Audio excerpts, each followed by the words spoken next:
One of the things that we're really excited about is, as we talked earlier, Greg, we're bringing the bridge from the old days to the new days. And what's exciting about this is if fans go to the website and they look along the right-hand side, there are several tabs.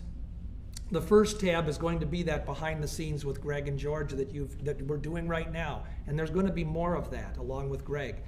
But the next tab is Wrestling Days of Yesteryear, which I'm going to have a Matt Memories column. The first one is up right now. The next one will be up shortly. We're going to talk about wrestling as it evolved. And as I said, not only in the upper Midwest, but we'll talk about some of these guys that appeared in the Twin Cities or in Chicago, but we'll talk about when they appeared out in San Francisco and what they did out there.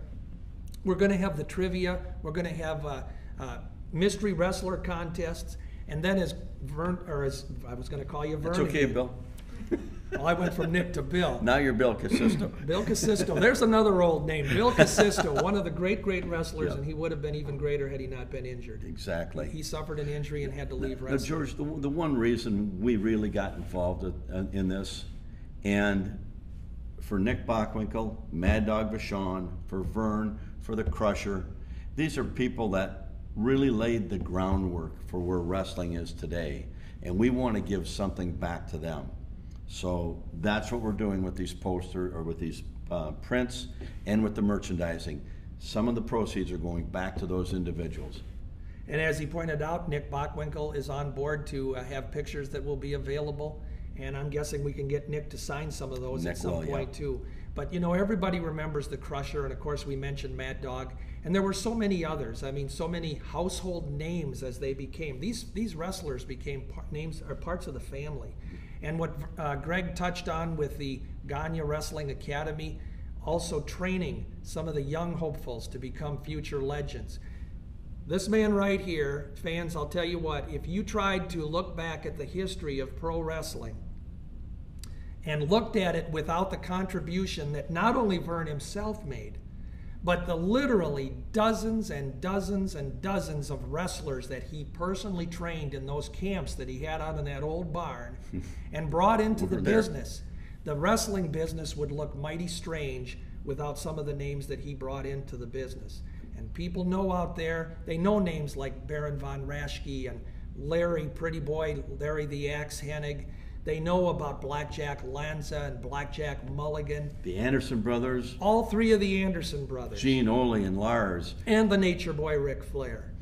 Ricky Steamboat, Sergeant Slaughter. I mean, these are names that were very successful, and everybody he trained became successful. What we're going to do in our wrestling camps is pass on the same fundamentals, the same techniques to you wannabe wrestlers out there. So you can sign up, join that camp. We worked out 6 hours a day, 6 days a week. We're not going to make it that hard on you, but we're going to make it so that when you get out of that camp, you will be prepared to be a professional wrestler.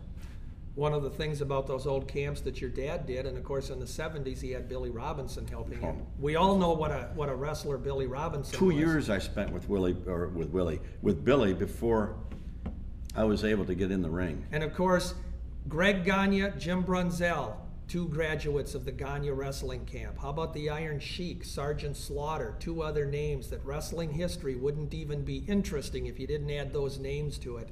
But when you talk about the high flyers, Greg, you know, I want to just say this, and I don't say this because I'm sitting with you, but over the years, I've had people say to me, well, you know, Greg Gagne only got the push that he did because he was the boss's son, or he was Vern's kid. Well, I never looked at it that way. Greg Gagne went through that camp. Greg Gagne had to survive like Jim Brunzell and all those other wrestlers that we talked about.